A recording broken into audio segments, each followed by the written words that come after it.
वहाळ येथील हरी घरत उर्फ हरिश्चंद्र घरत यांनी बोगस व्यक्ती उभी करून जमिनीची विक्री केली आणि सिडकोची तसेच दुय्यम निबंधकांची देखील फसवणूक केलेली आहे. तर नक्की हा प्रकार काय आहे? वहाळ येथील हरिश्चंद्र उर्फ हरी मंगला घरत यांनी त्यांच्या वडिलांच्या नावे असलेला प्लॉट सेक्टर 17 मध्ये 100 मीटरचा प्लॉट हा 10G मध्ये आहे प्लॉट नंबर. त्याच्यामध्ये त्यांची आत्या उमाबाई बेंबूट म्हात्रे ही असताना तिचं त्याच्यावर नाव लागलं असताना जाणीवपूर्वक हरी मंगला घरतांनी ही उमाबाई बेंबूट ही 1985 साली मयत झाली. ती 2010ला जिवंत झाली.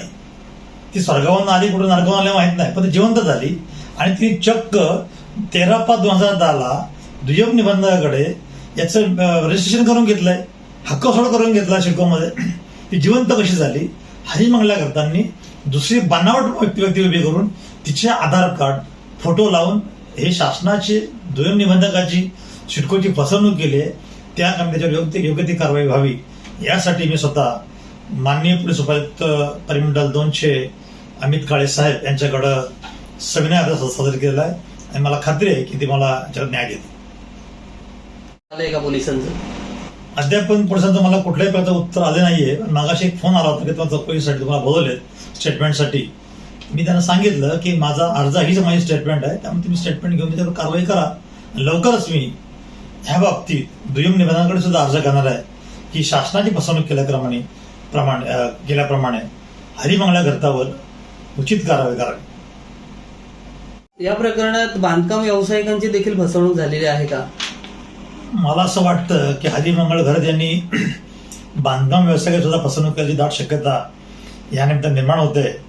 खरं पाहता 85 मृत्यू झालेली व्यक्ती, 20/5/1985 मृत्यू झालेली व्यक्ती 13/5/2010ला कशी काय जिवंत राहू शकते हा मोठा प्रश्न आहे.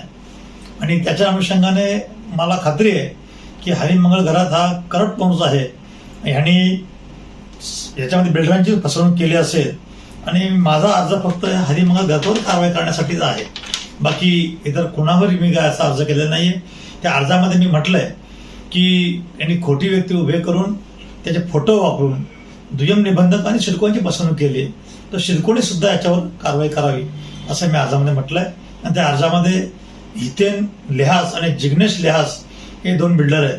त्या बिल्डरांवर कारवाई करणं माझं म्हणणं नाहीये, फक्त त्रिपक्षीय करारामध्ये त्यांचा उल्लेख आहे.